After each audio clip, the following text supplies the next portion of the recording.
En las cimas de la desesperación, Émile Cioran. Es evidente que de no haberme puesto a escribir este libro a los 21 años, me hubiese suicidado. En el estado en que me hallaba en esa época, solo podía escribir un libro excesivo y que en cierto momento raya en el delirio. El título es pomposo y trivial a la vez. La expresión se utilizaba con mucha frecuencia en la rúbrica necrológica de los periódicos de entonces.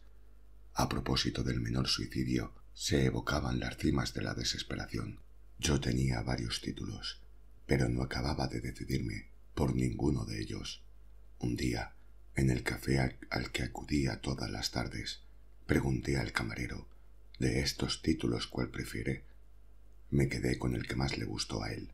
A casi todos los lectores de este libro les ha llamado la atención algo que me parece exacto, que contiene todos los temas, o más precisamente todas las obsesiones que han dominado mi vida y que afortunada o desgraciadamente continúan haciéndolo.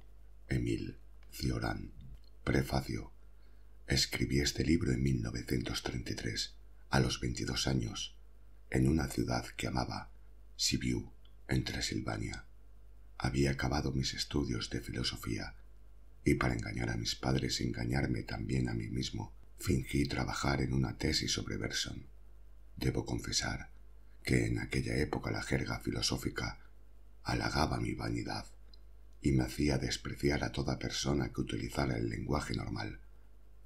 Pero una conmoción interior acabó con ello echando por tierra mis proyectos. El fenómeno capital, el desastre por excelencia, es la vigilia ininterrumpida, esa nada sin tregua. Durante horas y horas, en aquella época, me paseaba de noche por las calles desiertas, o, a veces, por las que frecuentaban las solitarias profesiones, compañeras ideales en los instantes de supremo desánimo. El insomnio es una lucidez vertiginosa que convertiría el paraíso en un lugar de tortura. Todo es preferible a ese despertar permanente, a esa ausencia criminal del olvido. Fue durante esas noches infernales cuando comprendí la inanidad de la filosofía. Las horas de vigilia son, en el fondo, un interminable rechazo del pensamiento por el pensamiento. Son la consecuencia exasperada por ella misma, una declaración de guerra, un ultimátum que se da el espíritu a sí mismo.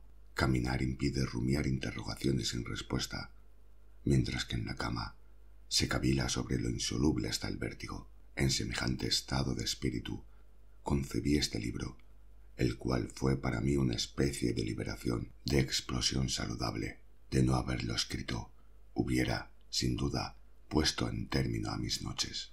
Ser lírico. ¿Por qué no podemos permanecer encerrados en nosotros mismos? Porque buscamos la expresión y la forma intentando vaciarnos de todo contenido, aspirando a organizar un proceso caótico y rebelde. ¿No sería más fecundo abandonarnos a nuestra fluidez interior, sin ningún afán de objetivación, limitándonos a gozar de nuestras agitaciones íntimas? Experiencias múltiples y diferenciadas se fusionarían así para engendrar una efervescencia extraordinariamente fecunda, semejante a un seísmo o a un paroxismo musical. Hallarse repleto de uno mismo, no en el sentido del orgullo, sino de la riqueza interior. Estar obsesionado por una infinitud íntima y una tensión extrema. En eso consiste vivir intensamente hasta sentirse morir de vivir. Tan raro es ese sentimiento y tan extraño que deberíamos vivirlo gritando. Yo siento que debería morir y me pregunto si tiene sentido buscarle una explicación a este sentimiento, cuando el pasado del alma palpita en nosotros con una tensión infinita, cuando una presencia total actualiza experiencias soterradas y un ritmo pierde su equilibrio y su uniformidad. Entonces la muerte nos arranca de las cimas de la vida, sin que experimentemos ante ella ese terror que nos acompaña cuando nos obsesiona dolorosamente, sentimiento análogo al que experimentan los amantes cuando, en el sumum de su dicha, surge ante ellos fugitiva, pero intensamente la imagen de la muerte. o cuando en los momentos de incertidumbre emerge en un amor naciente el presentimiento del final o del abandono. Demasiado raras son las personas que pueden soportar tales experiencias hasta el fin. Siempre es peligroso refrenar una energía explosiva, pues puede llegar el momento en que deje de poseerse la fuerza para dominarla. El desmoronamiento será originado entonces por una plétora. Existen estados y obsesiones con los que no se puede vivir. La salvación no podría consistir en confesarlos. Conservadas en la conciencia, la experiencia terrible y la obsesión terrorífica por la muerte conducen a la devastación. Hablando de la muerte, salvamos algo de nosotros mismos, y sin embargo, algo se extingue en el ser. El lirismo representa una fuerza de dispersión de la subjetividad, pues indica en el individuo una efervescencia incoercible que aspira sin cesar a la expresión. Esa necesidad de exteriorización es tanto más urgente cuanto más interior, profundo y concentrado es el lirismo. Porque el hombre se vuelve lírico durante el sufrimiento y el amor, porque esos dos estados, a pesar de que son diferentes por su naturaleza y su orientación, surgen de las profundidades del ser, del centro sustancial de la subjetividad. En cierto sentido, nos volvemos líricos cuando la vida en nuestro interior palpita con un ritmo esencial. Lo que de único y específico poseemos se realiza de una manera tan expresiva que lo individual se eleva a nivel de lo universal.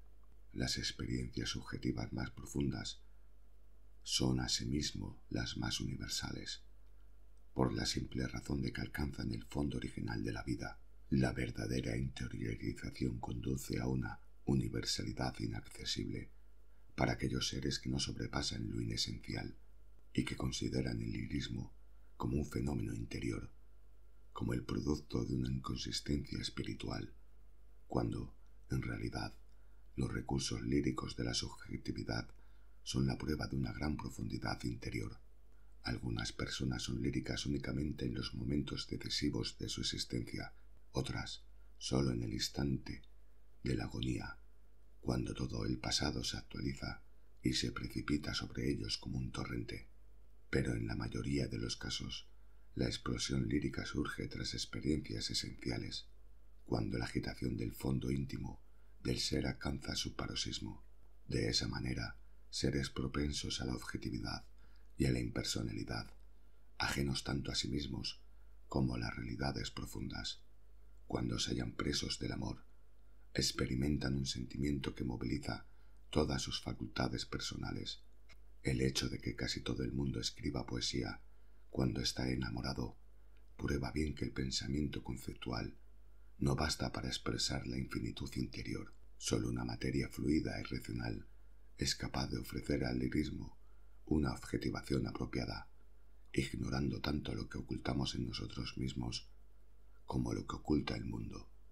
Somos súbitamente víctimas de la experiencia del sufrimiento y transportados a una región extraordinariamente compleja, de una vertiginosa subjetividad.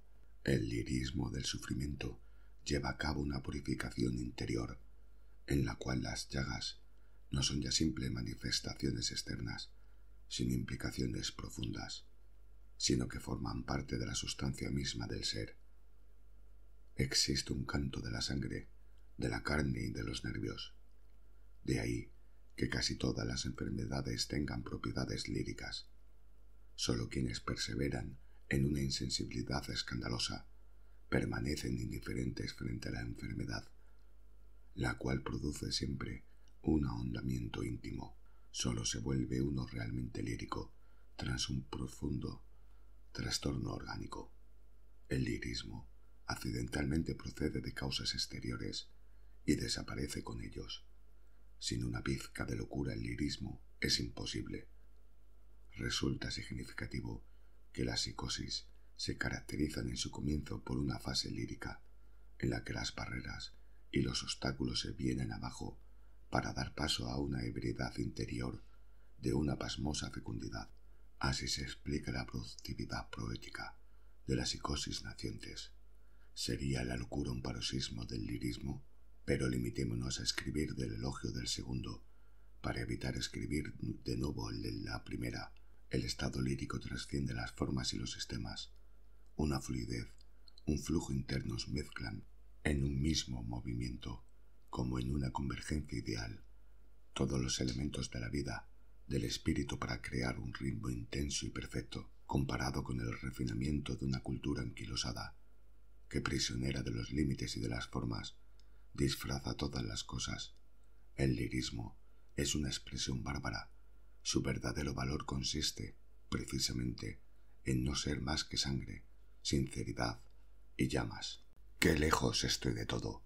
Ignoro totalmente por qué hay que hacer algo en esta vida, porque debemos tener amigos y aspiraciones, esperanzas y sueños. ¿No sería mil veces preferible retirarse del mundo, lejos de todo lo que engendra su tumulto y sus complicaciones? Renunciaríamos así a la cultura y a las ambiciones. Perderíamos todo sin obtener nada a cambio. ¿Pero qué se puede obtener en este mundo? Para algunos, ninguna ganancia es importante, pues son irremediablemente desgraciados y están irremisiblemente solos. Nos hallamos todos tan cerrados los unos respecto a los otros, incluso abiertos hasta el punto de recibirlo todo de los demás, o de leer en las profundidades del alma. ¿En qué medida seríamos capaces de dilucidar nuestro destino? Solos en la vida. Nos preguntamos si la soledad de la agonía no es el símbolo mismo de la existencia humana. Querer vivir y morir en sociedad es una debilidad lamentable. ¿Acaso existe consuelo posible en la última hora? Es preferible morir solo y abandonado, sin afectación ni gestos inútiles. Quienes en plena agonía se dominan y se imponen actitudes destinadas a causar impresión, me repugnan. Las lágrimas solo son ardientes en la soledad. Todos aquellos que desean rodearse de amigos en la hora de la muerte lo hacen por temor e incapacidad de afrontar su instante supremo. Intentan, en el momento esencial, olvidar su propia muerte, porque no se arman de heroísmo y echan el cerrojo a su puerta para soportar esas temibles sensaciones, con una lucidez y un espanto ilimitados, aislados, separados del mundo, todo se nos vuelve inaccesible. La muerte más profunda, la verdadera muerte, es la muerte causada por la soledad, cuando hasta la luz se convierte en un principio de muerte. Momentos semejantes nos alejan de la vida, del amor, de las sonrisas, de los amigos e incluso de la muerte. Nos preguntamos entonces si existe algo más que la nada del mundo y la nuestra propia. No poder ya vivir. Hay experiencias a las que no se puede sobrevivir, experiencias tras las cuales se siente que ya nada puede tener sentido. Después de haber conocido las fronteras de la vida, después de haber vivido con desesperación todo el potencial de esos peligrosos confines, los actos y los gestos cotidianos pierden totalmente su encanto, su seducción. Si se continúa, sin embargo, viviendo es únicamente gracias a la escritura, la cual alivia, objetivándola esa tensión sin límites. La creación es una perseveración temporal de las garras de la muerte.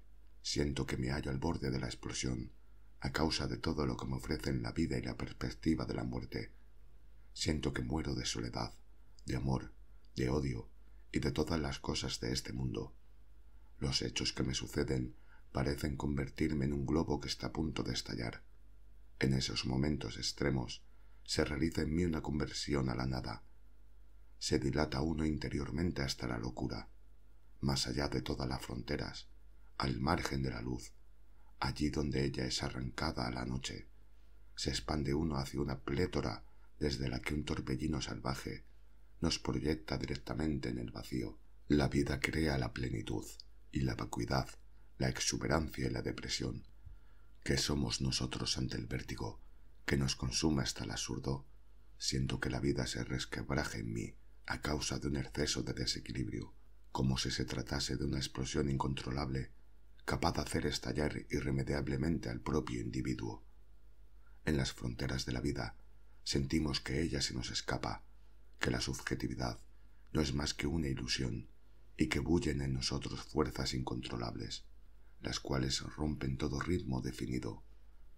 ¿Hay algo entonces que nos ofrezca la ocasión de morir? Se muere a causa de todo lo que existe y de todo lo que no existe. Lo que se vive se convierte a partir de ese instante en un salto en la nada, y ello sin que hayamos conocido todas las experiencias posibles. Basta haber experimentado el esencial de ellas cuando sentimos que morimos de soledad, de desesperación o de amor. Las demás emociones no hacen más que prolongar ese séquito sombrío. La sensación de no poder ya vivir tras semejantes vértigos resulta igualmente de una consunción puramente interior. Las llamas de la vida arden en un horno del que el calor no puede escaparse. Quienes viven sin preocuparse por lo esencial se hallan salvados desde el principio, pero tienen algo que salvar ellos, que no conocen el mínimo peligro. El paroxismo de las sensaciones, el exceso de interioridad, nos conducen hacia una región particularmente peligrosa, dado que una existencia que adquiere una conciencia demasiado viva de sus raíces no puede sino negarse a sí misma. La vida es demasiado limitada, se halla demasiado fragmentada para poder resistir a las grandes tensiones. ¿Acaso todos los místicos no padecieron, tras su gran éxtasis, el sentimiento de no poder seguir viviendo? ¿Qué podrían, pues, esperar, aún de este mundo, aquellos que se sienten más allá de la normalidad, de la vida, de la soledad, de la desesperación y de la muerte? La pasión por lo absurdo. Nada puede justificar el hecho de vivir. ¿Cómo, habiendo explorado nuestros propios extremos, seguir hablando de argumentos, causas, efectos o consideraciones morales? Es imposible, puesto que no quedan entonces para vivir más que razones carentes de todo fundamento. En el apogeo de la desesperación, sólo la pasión por lo absurdo orna aún en el caos con un resplandor demoníaco. Cuando todos los ideales corrientes, sean morales, estéticos, religiosos, sociales o de cualquier otra clase, no logran imprimir a la vida una dirección y una finalidad. ¿Cómo preservarla del vacío? La única manera de lograrlo consiste en aferrarse a lo absurdo y a la inutilidad absoluta, a esa nada fundamentalmente inconsistente, cuya ficción es susceptible sin embargo de crear la ilusión de la vida. Vivo porque las montañas no saben reír ni las lombrices cantar. La pasión por lo absurdo nace únicamente en el individuo que lo ha espiado todo pero que es capaz de soportar terribles transfiguraciones futuras. A quien lo ha perdido todo solo le queda esa pasión. ¿Qué podría en adelante seducirle? Algunos responderán que el sacrificio en nombre de la humanidad o del bien público, el culto de lo bello, etc. Yo solo soporto a aquellos seres humanos que han renunciado a experimentar, aunque no sea más que provisionalmente, todos esos sueños. Ellos son los únicos que han vivido de manera absoluta, los únicos habilitados para hablar de la vida.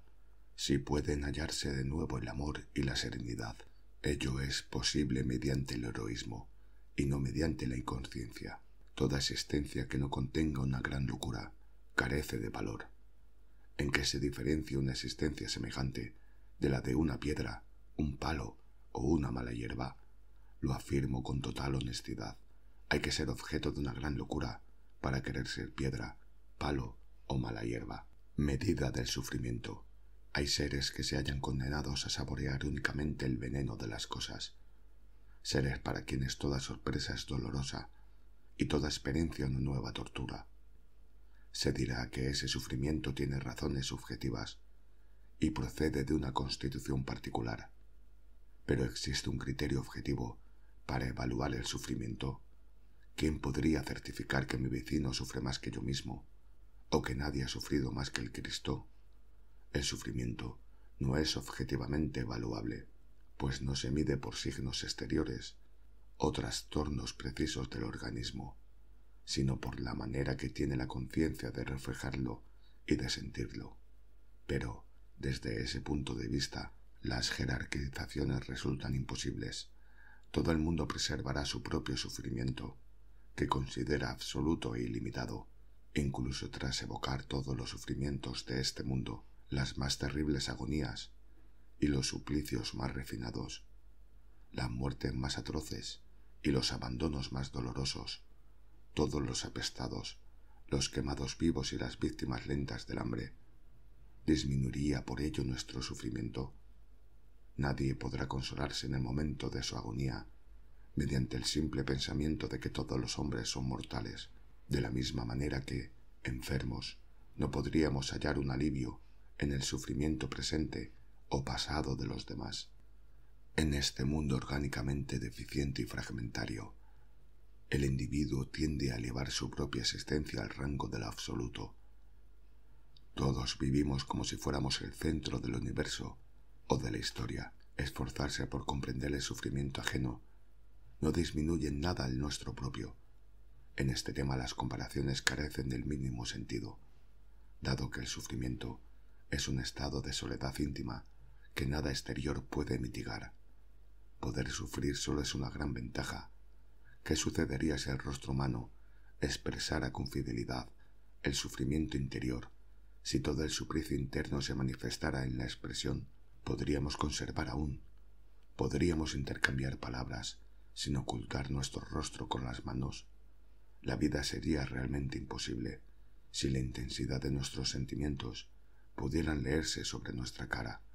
Nadie se atrevería entonces a mirarse en un espejo, pues una imagen grotesca y trágica a la vez mezclaría los contornos de la fisonomía con manchas de sangre, llagas permanentemente abiertas y regueros de lágrimas irreprimibles.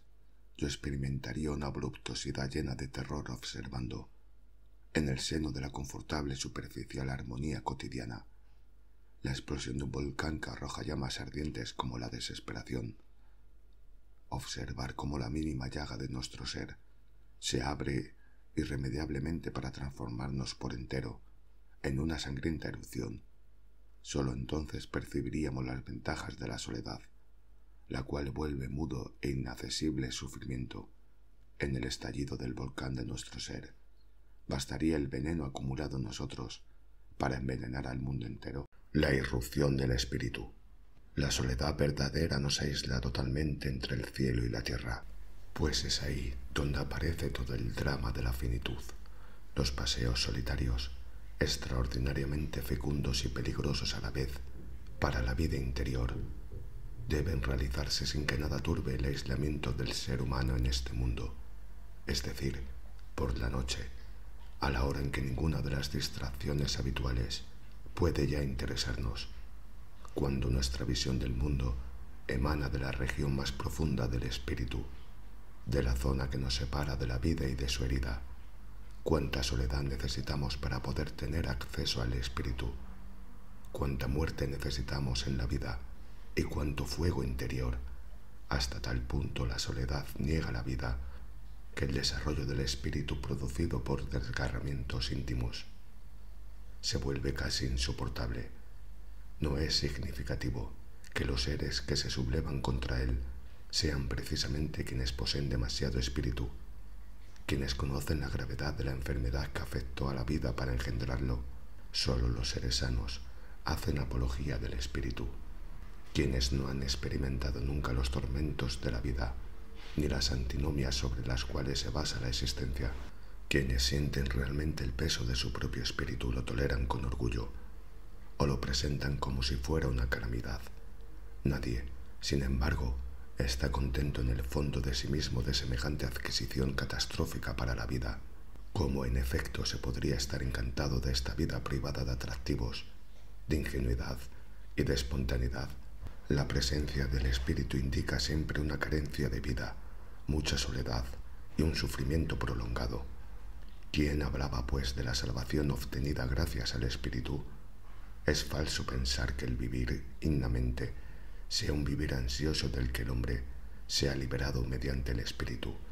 Es mucho más exacto, por el contrario, afirmar que el espíritu ha producido en nosotros desequilibrios y ansiedades, pero también nos ha hecho alcanzar cierta dimensión. Hacer la apología del espíritu es una prueba de inconsciencia, de la misma manera que hacer la apología de la vida es una prueba de desequilibrio. Para una persona normal, la vida es una evidencia. Solo el enfermo se complace en ella glorificándola para evitar hundirse.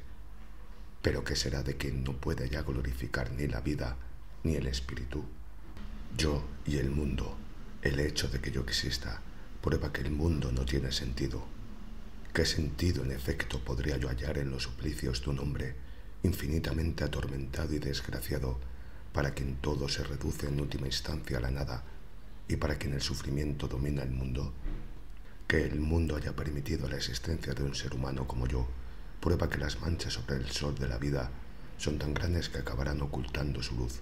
La bestialidad de la vida me ha pisoteado y aplastado, me ha cortado las alas en pleno vuelo y me ha negado las alegrías a las que hubiera podido aspirar. Mi ardor desmedido, la loca energía de la que he hecho alarde para brillar en esta vida, el hechizo demoníaco que he padecido para adquirir una aureola futura, y todas mis fuerzas derrochadas para obtener un restablecimiento vital o una aurora íntima, todo ello ha resultado ser más débil que la irracionalidad de este mundo, el cual ha vertido en mí todos sus recursos de negatividad envenenada. La vida no resiste apenas a una alta temperatura. Por eso he comprendido que los hombres más atormentados, aquellos cuya dinámica interior alcanza el paroxismo y que no pueden adaptarse a la apatía habitual, están condenados al hundimiento. En el desarraigo de quienes habitan regiones insólitas, hallamos el aspecto demoníaco de la vida, pero también su insignificancia, lo cual explica que ella sea el privilegio de los mediocres. Solo estos viven a una temperatura normal, a los otros les consumen un fuego devastador.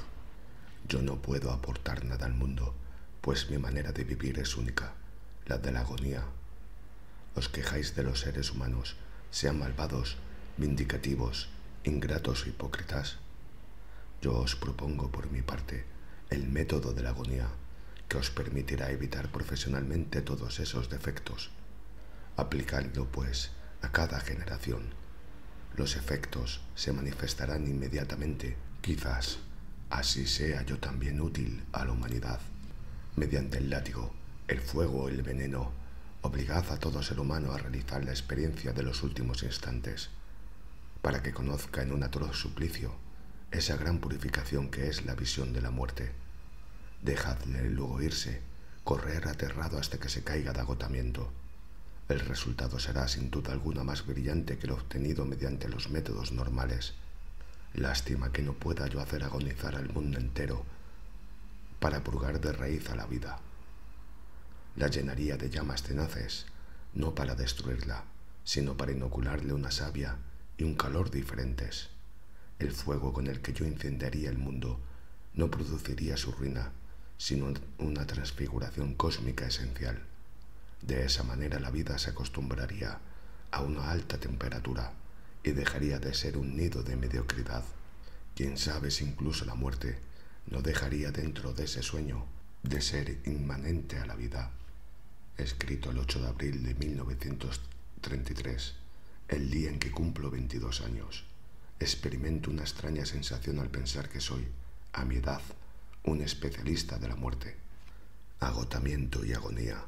¿Conocéis esa sensación atroz de fundirse, de perder todo vigor, para fluir como un arroyo, de sentir que nuestro ser se anula en una extraña licuación, como si se hallase vacío de toda sustancia?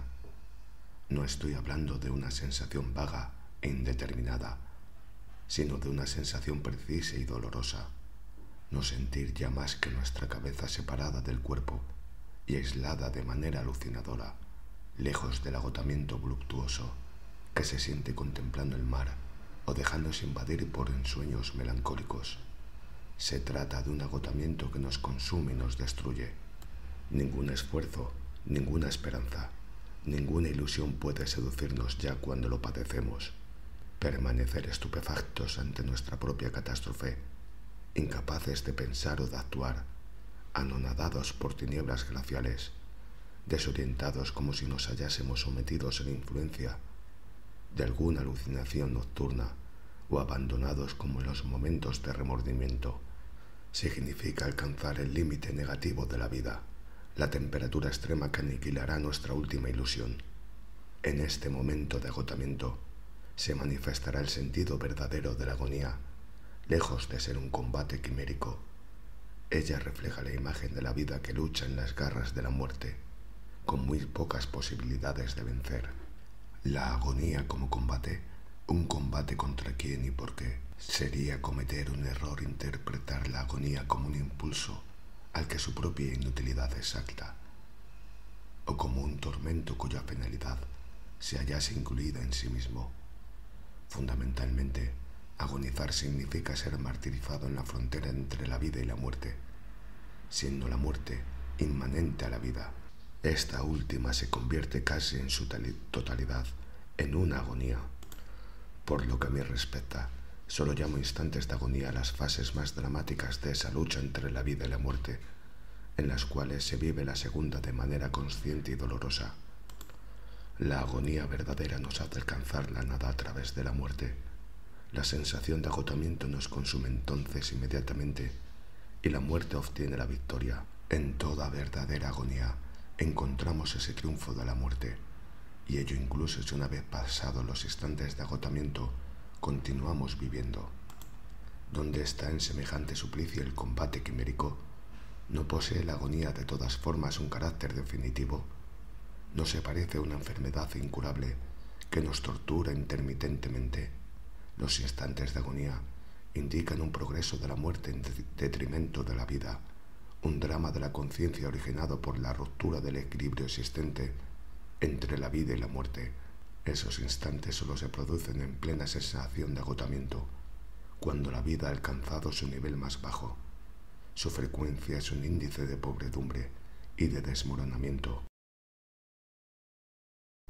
La muerte es la única obsesión que no puede volverse voluptuosa, incluso cuando la deseamos. Ese deseo va acompañado de un arrepentimiento implícito. Quiero morir, pero lamento quererlo. Eso es lo que sienten todos aquellos que se abandonan a la nada. El sentimiento más perverso que existe es el sentimiento de la muerte, y pensar que hay gente que la obsesión perversa de la muerte impide dormir. Cuánto me gustaría perder toda conciencia de mí mismo y de este mundo. Lo grotesco y la desesperación. De todas las formas de lo grotesco, la más extraña, la más complicada me parece aquella cuyo origen se sitúa en la desesperación. Las demás solo aspiran a un paroxismo de segunda mano. ¿Por qué? ¿Existe un paroxismo más profundo, más orgánico que el de la desesperación? Lo grotesco aparece cuando una carencia vital engendra grandes tormentos, pues ¿acaso no vemos una inclinación desenfrenada a la negatividad en la mutilación bestial y paradójica que deforma los rasgos del rostro para darles una expresividad insólita en esa mirada llena de sombras y luces lejanas? Intensa e irremediable, la desesperación solo se objetiva en la expresión de lo grotesco. Esta representa, en efecto, la negación absoluta de la serenidad, ese estado de pureza, de transparencia y de lucidez que se halla en las antípodas de la desesperación, la cual solo genera caos y nada. ¿Habéis experimentado alguna vez la monstruosa satisfacción de mirarse en un espejo después de haber pasado innumerables noches en vela?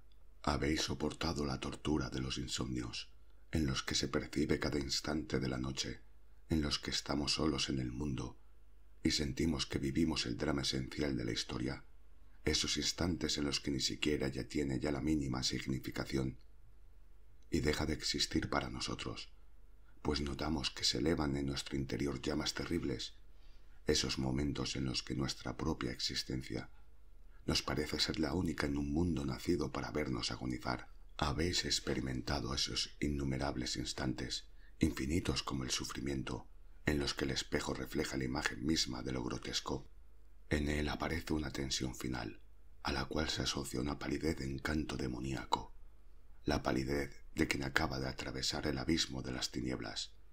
Esa imagen grotesca nos surge, en efecto, como la expresión de una desesperación con aspecto de abismo.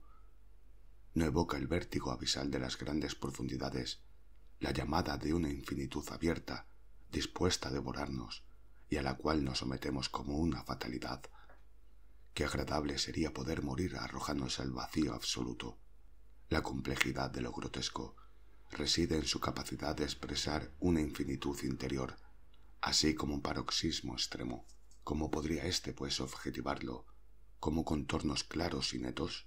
Lo grotesco niega esencialmente lo clásico, de la misma manera que niega toda idea de armonía o de perfección estilística.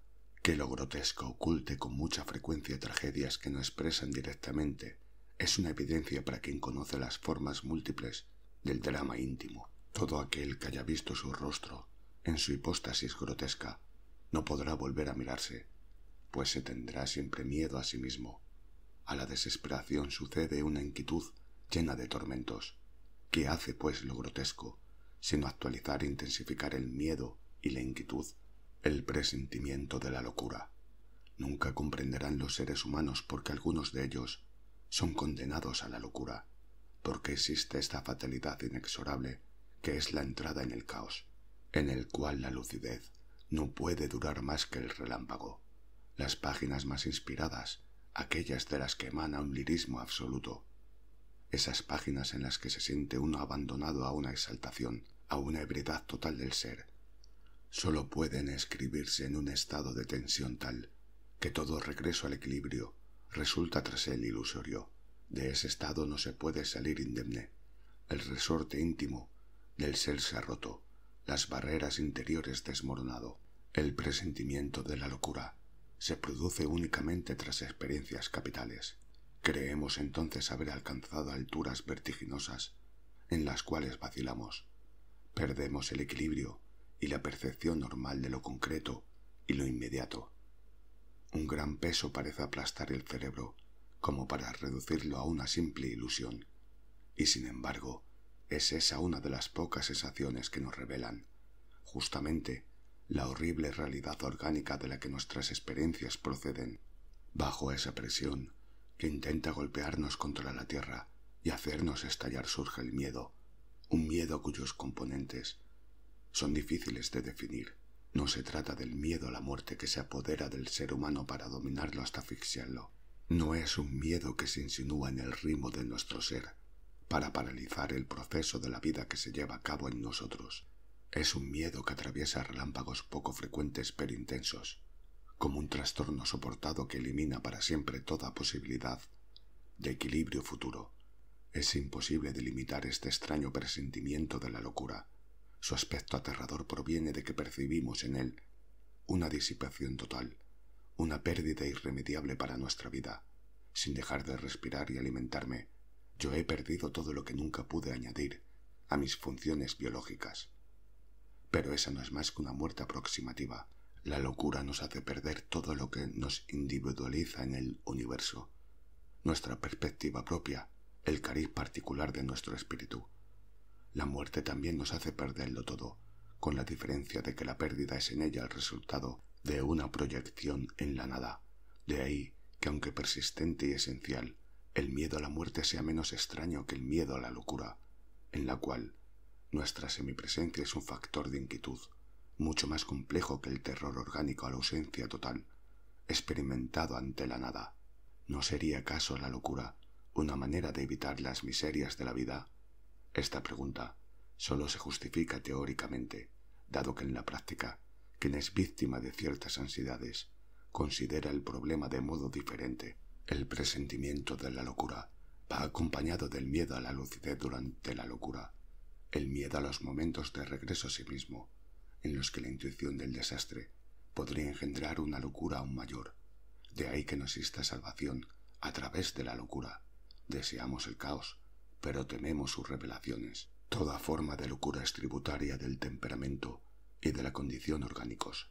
Como la mayoría de los locos se reclutan entre los depresivos, la depresión es fatalmente más abundante que la exaltación alegre y desbordante. La melancolía profunda es tan frecuente en ellos que casi todos padecen tendencias suicidas. Qué difícil solución es el suicidio cuando no se está loco. Me gustaría perder el juicio con una sola condición: tener la certeza de ser un loco jovial, sin problema ni obsesiones, jocoso durante todo el día, a pesar de mi deseo vehemente de éxtasis luminosos. Si estuviese loco no los desearía, dado que tras ellos siempre se producen depresiones. Por el contrario, me gustaría que un manantial de luz brotase de mí para transfigurar el universo. Un manantial que, lejos de la tensión del éxtasis, conservara la calma de una eternidad luminosa, que tuviera la ligereza de la gracia y el calor de una sonrisa.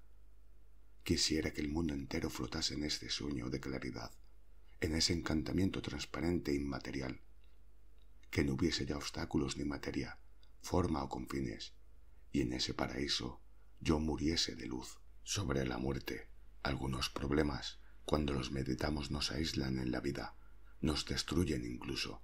No tenemos entonces ya nada que perder, ni nada que ganar. La aventura espiritual o el impulso indefinido hacia las formas múltiples de la vida, la tentación de una realidad inaccesible, no son más que simples manifestaciones de una sensibilidad exuberante, carente de la seriedad que caracteriza a quien se plantea interrogaciones vertiginosas.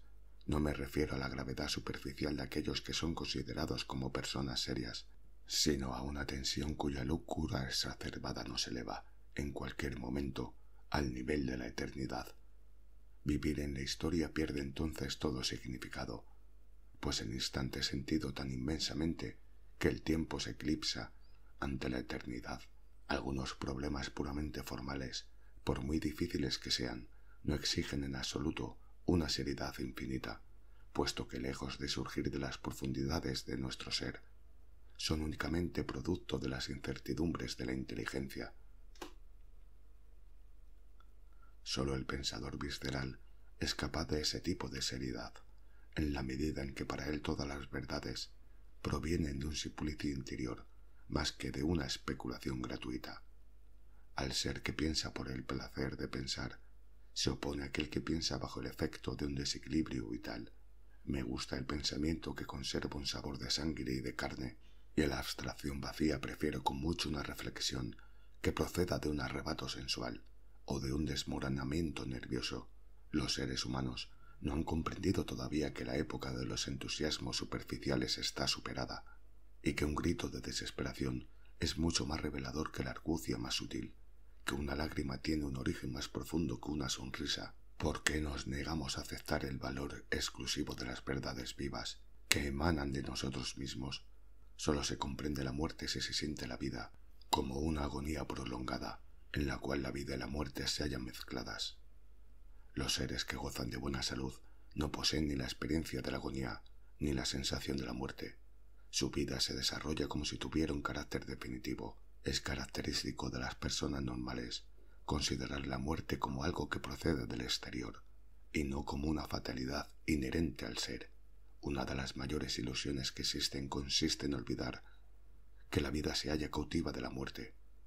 Las revelaciones de orden metafísico comienzan únicamente cuando el equilibrio superficial del hombre empieza a vacilar y la espontaneidad ingenua es sustituida entonces por un tormento profundo.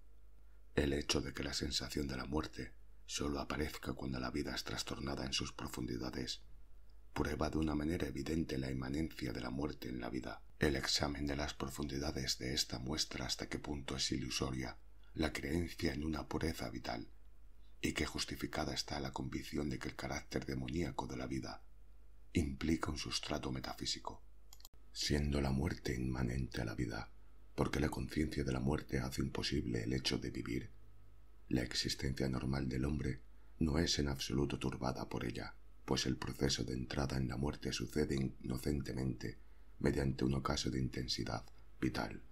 Para esa clase de seres humanos normales solo existe la agonía última, y no la agonía duradera, inseparable de las primicias de lo vital. Profundamente, cada paso en la vida es un paso en la muerte, y el recuerdo una evocación de la nada. Desprovisto de sentido metafísico, el hombre ordinario no es consciente de la entrada progresiva en la muerte, a pesar de que tampoco él se escapa a un destino inexorable. Cuando la conciencia se ha desapegado de la vida, la revelación de la muerte es tan intensa que destruye toda ingenuidad, todo arrebato de alegría y toda voluptuosidad natural. Hay una perversión, una degradación inigualada en la conciencia de la muerte. La cándida poesía de la vida y sus encantos parecen entonces vacíos de todo contenido, al igual que las tesis finalistas y las ilusiones teológicas.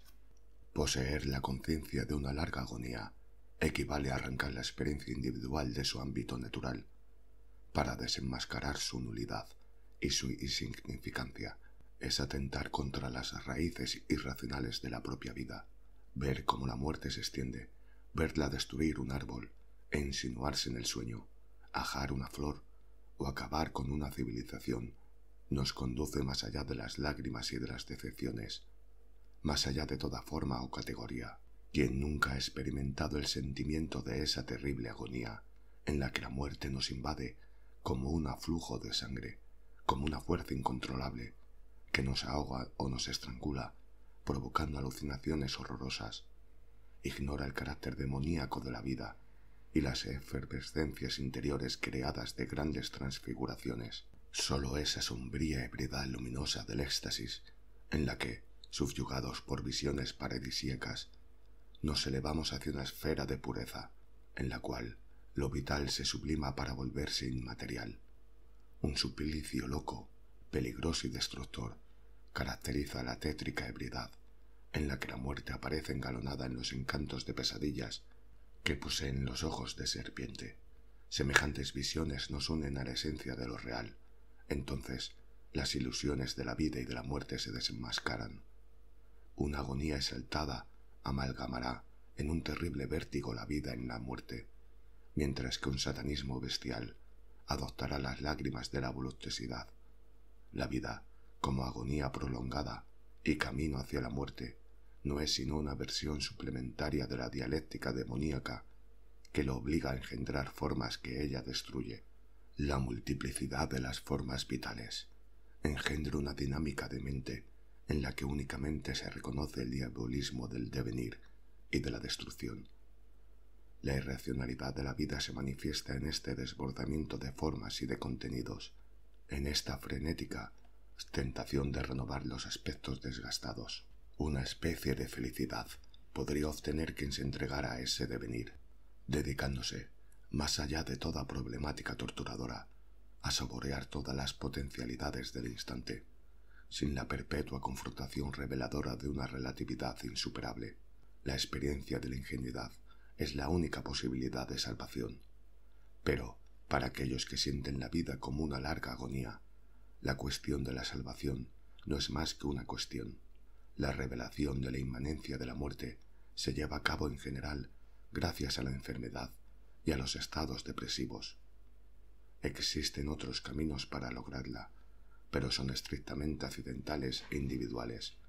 Su capacidad de revelación es mucho menor. Si las enfermedades tienen una misión fisiológica, esta no puede consistir más que en mostrar lo frágil que es el sueño de una vida realizada. La enfermedad contiene la muerte en algo siempre presente. Los sufrimientos nos unen en realidades metafísicas que una persona normal y con buena salud no comprenderán nunca. Los jóvenes hablan de la muerte como de un acontecimiento exterior. En cuanto son víctimas de la enfermedad, pierden, sin embargo, todas las ilusiones de la juventud. Es evidente que las únicas experiencias auténticas son las producidas por la enfermedad. Todas las demás llevan fatalmente el sello de lo libresco, puesto que un equilibrio orgánico no permite más que estados sugeridos cuya complejidad procede de una imaginación exaltada.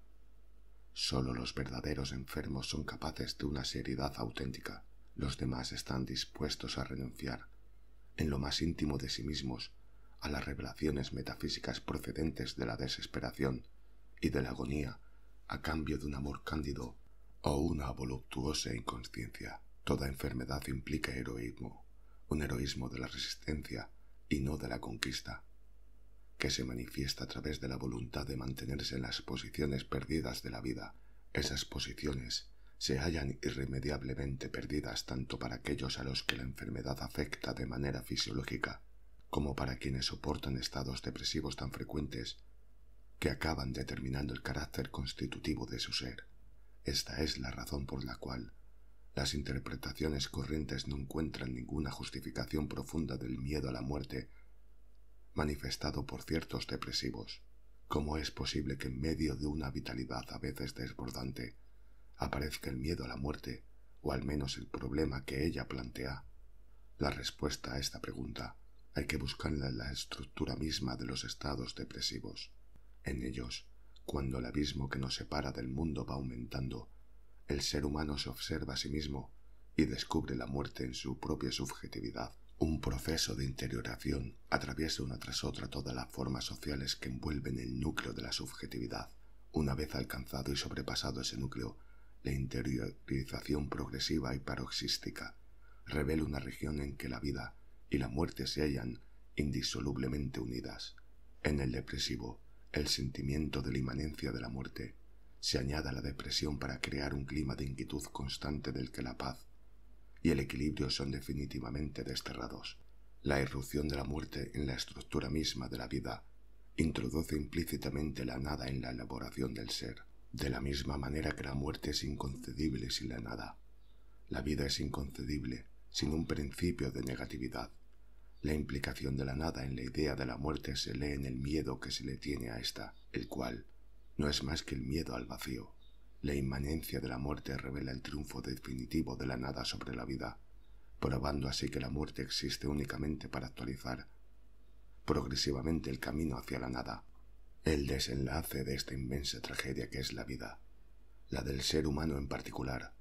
Mostrará que ilusoria es la fe en la eternidad de la vida, pero también que el sentimiento ingenuo de la eternidad consiste la única posibilidad de sosiego para el hombre histórico. Todo se reduce de hecho al miedo a la muerte. Cuando vemos una serie de formas diferentes de miedo, no se trata en realidad más que de diferentes aspectos de una misma reacción ante una realidad fundamental. Todos los temores individuales se hallan vinculados mediante oscuras correspondencias a ese miedo esencial.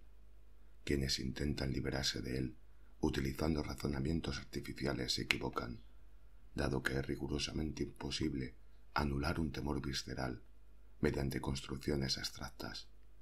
Todo individuo que se plantea seriamente el problema de la muerte no puede evitar el miedo, y es el temor el que guía a los adeptos de la creencia en la inmortalidad. El hombre realiza un doloroso esfuerzo para salvar, incluso cuando no existe ninguna certeza, el mundo de los valores en medio de los cuales vive y a los cuales ha contribuido, tentativa de vencer el vacío de la dimensión temporal, a fin de realizar lo universal. Ante la muerte, dejando aparte toda fe religiosa, no subsiste nada de lo que el mundo cree haber creado para la eternidad. Las formas y las categorías abstractas aparecen ante ella como insignificantes, mientras que su pretensión de universalidad se vuelve ilusoria frente al proceso de aniquilación irremediable.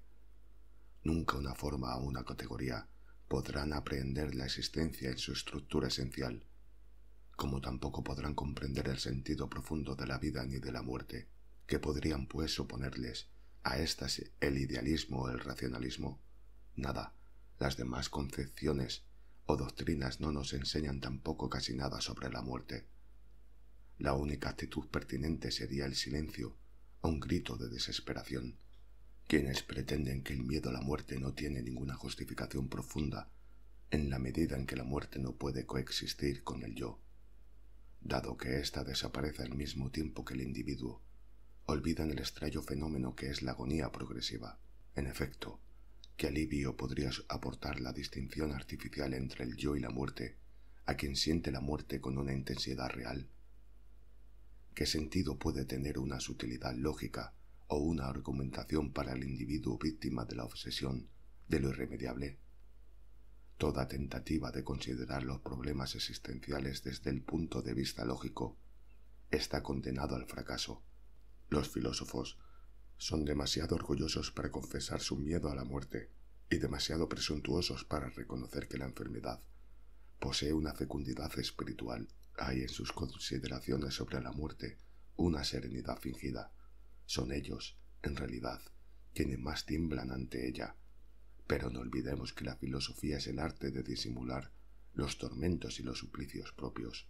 El sentimiento de lo irreparable, que acompaña siempre a la conciencia y a la sensación de la agonía, puede hacer comprender como máximo un consentimiento doloroso, teñido de miedo, pero en ningún caso un amor o una simpatía ordinarias por el fenómeno de la muerte. El arte de morir no se aprende, puesto que no posee ninguna regla, ninguna técnica, ninguna norma. El individuo siente en su ser mismo el carácter irremediable de la agonía, en medio de sufrimientos y de tensiones ilimitados. La mayoría de los seres no son conscientes de la lenta agonía que se produce en ellos, solo conocen la que precede al tránsito definitivo hacia la nada. Piensan que únicamente esa agonía última produce importantes revelaciones sobre la existencia. En lugar de aprender el significado de una agonía lenta y reveladora, lo esperan todo del final, pero el final no les revelará gran cosa. Se extinguirán tan perplejos como han vivido. Que la agonía se desarrolle en el tiempo prueba que la temporalidad no es sólo la condición de la creación, sino también la de la muerte, la de ese fenómeno dramático que es el morir. Volvemos a encontrar aquí el carácter demoníaco del tiempo, que atañe tanto al nacimiento como a la muerte, a la creación y a la destrucción, sin que pueda percibirse, sin embargo, en el seno de ese engranaje ninguna convergencia hacia una trascendencia. El diabolismo del tiempo favorece el sentimiento de lo irremediable, que se impone a nosotros oponiéndose a la vez a nuestras tendencias más íntimas. Estar persuadido de no poder escapar a un destino amargo, hallarse sometido a la fatalidad, tener la certeza de que el tiempo se enseñará siempre en actualizar el trágico proceso de la destrucción, son expresiones de lo implacable. No constituiría la nada en ese caso la salvación, pero ¿qué salvación puede haber en el vacío, siendo casi imposible en la existencia? ¿Cómo podría realizarse la salvación fuera de ella? Y puesto que no hay salvación ni en la existencia ni en la nada, que revienten este mundo y sus leyes eternas. La melancolía. Todo estado de ánimo tiende a adaptarse a un ámbito que corresponde a su condición, o si no, a transformarlo en visión adaptada a su propia naturaleza. Porque en todos los estados profundos existe una correspondencia íntima entre los niveles subjetivo y objetivo. Sería absurdo concebir un entusiasmo desenfrenado en un ambiente anodino y obtuso. En el caso de que, a pesar de todo, se produjera, sería causa de una plenitud excesiva capaz de subjetivar el ámbito entero. Los ojos del ser humano ven en el exterior lo que en realidad es una tortura interior, y ello a causa de una proyección subjetiva, sin la cual los estados de ánimo y las experiencias intensas no pueden realizarse plenamente. El éxtasis no es nunca un fenómeno meramente interno. El éxtasis transfiere al exterior la ebriedad luminosa del interior. Basta mirar el rostro de un místico para comprender enteramente su tensión espiritual, porque la melancolía exige una infinitud exterior, porque su estructura implica una dilatación, un vacío, cuyas fronteras no es posible establecer. La superación de los límites puede realizarse de manera positiva o negativa. El entusiasmo, la exuberancia, la ira, etc., son estados de desahogo cuya intensidad destruye toda barrera y rompe el equilibrio habitual. Impulso positivo de la vida que es el resultado de un suplemento de vitalidad y de una expansión orgánica. Cuando la vida sobrepasa sus condiciones normales, no lo hace para negarse a sí misma, sino para liberar energías latentes que correrían el peligro de explotar. Todo estado extremo es una emanación de la vida a través de la cual ésta se defiende contra sí misma.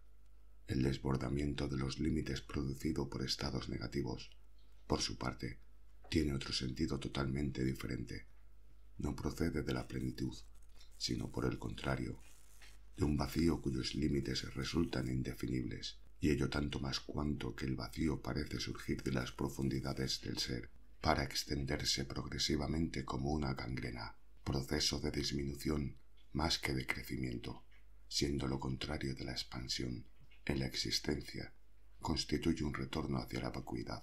La sensación de vacío y de proximidad de la nada, sensación presente en la melancolía, posee un origen más profundo aún, una fatiga característica de los estados negativos. La fatiga separa al ser humano del mundo y de todas las cosas.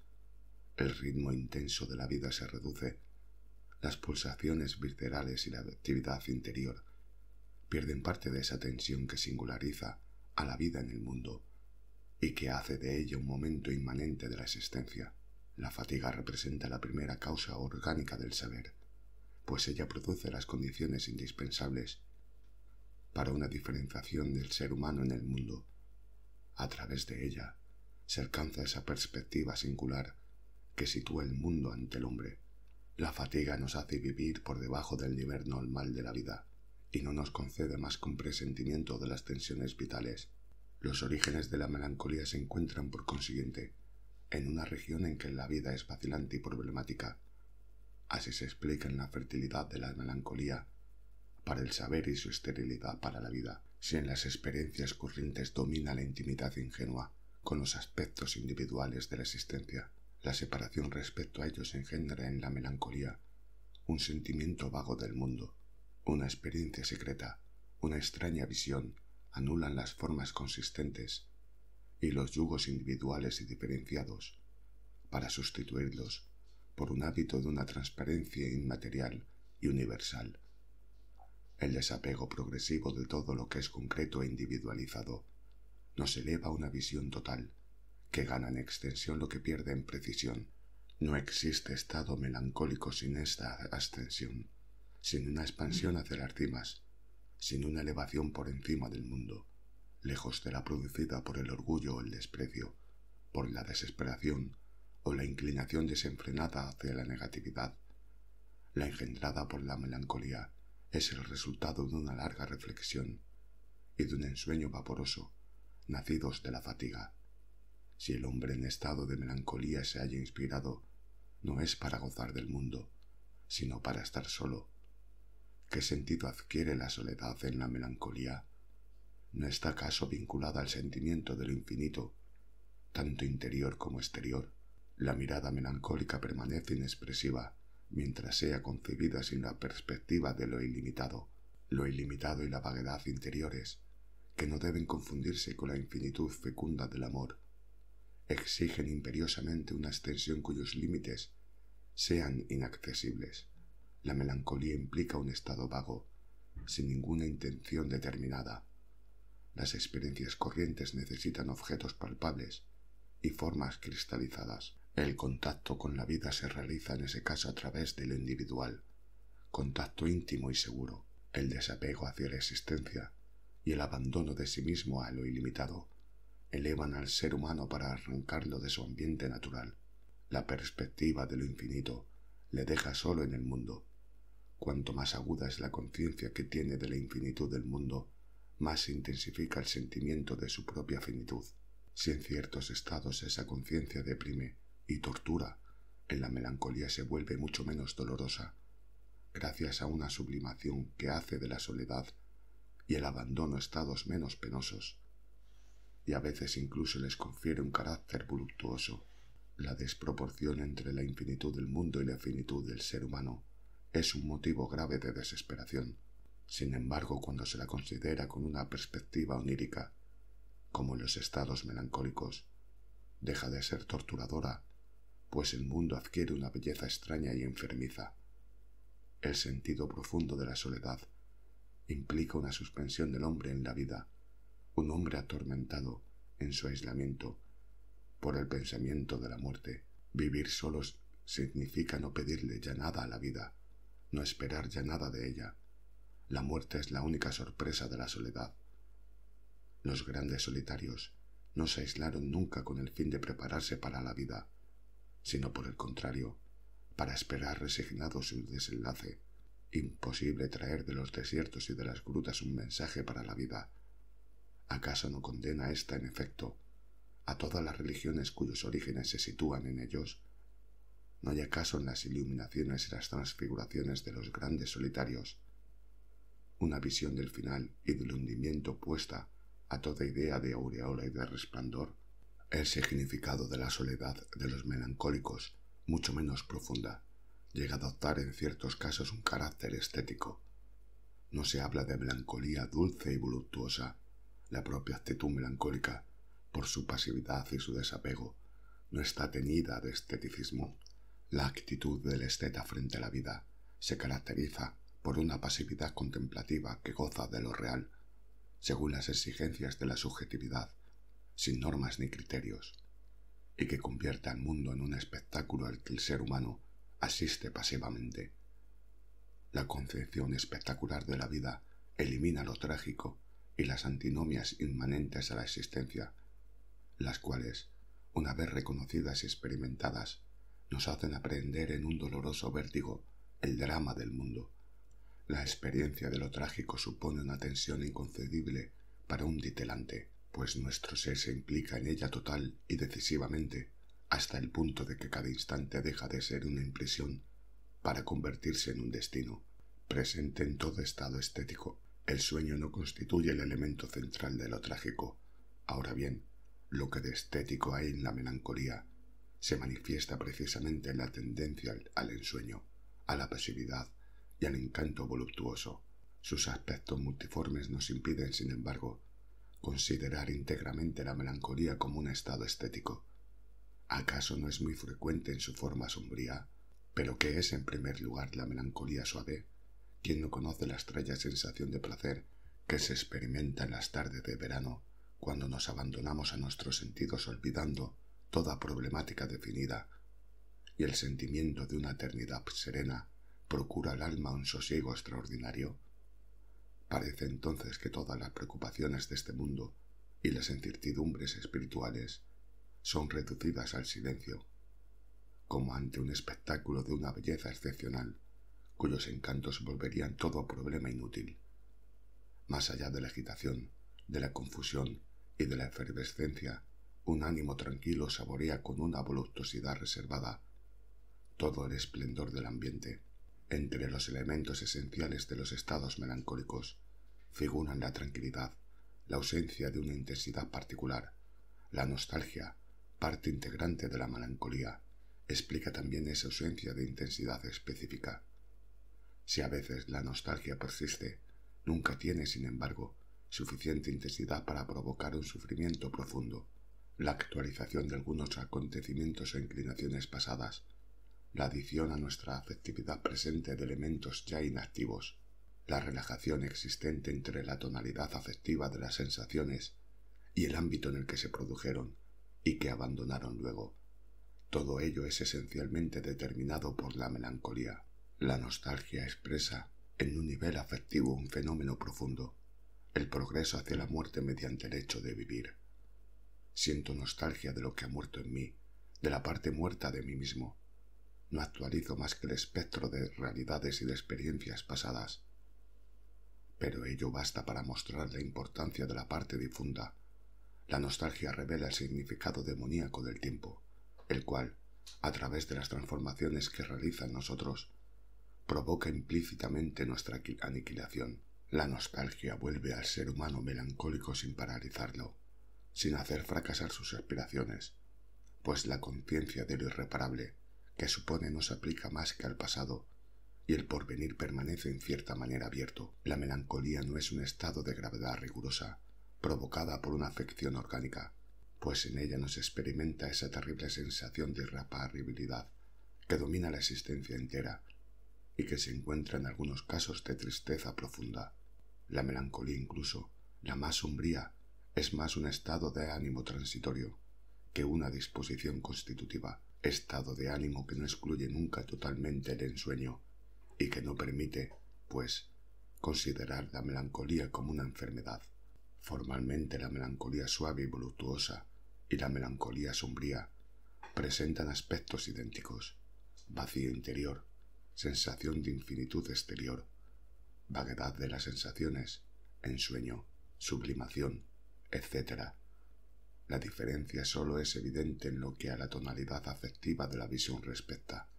Es posible que la multipolaridad de la melancolía dependa más de la estructura de la subjetividad que de su naturaleza. El estado melancólico adoptaría entonces, dada su vaguedad, formas diversas, según los individuos en los que se produce. Carente de intensidad dramática, es el estado que más varía y oscila. Siendo sus propiedades más poéticas que activas, posee una especie de gracia discreta, razón por la cual es más frecuente en las mujeres, que resulta imposible encontrar en la tristeza profunda. Esa gracia aparece asimismo en los paisajes que poseen un aspecto melancólico. La amplia perspectiva del paisaje holandés o del paisaje renacentista, con sus eternidades de sombra y de luz, con sus valles, cuyas ondulaciones simbolizan lo infinito, y sus rayos de sol, que dan al mundo un carácter de inmaterialidad. Las aspiraciones y las nostalgias de los personajes que esbozan en ellos una sonrisa de comprensión y de benevolencia, todo ello refleja una gracia ligera y melancólica. En semejante ámbito, el ser humano parece decir, resignado y lleno de nostalgia: ¿qué queréis? Esto es todo lo que poseemos. Al final, toda melancolía existe la posibilidad de un consuelo o de una resignación. Los elementos estéticos de la melancolía contienen las virtualidades de una armonía futura que la tristeza orgánica no depara. Esta conduce irremediablemente a lo irreparable, mientras que la melancolía se abre al sueño y a la gracia.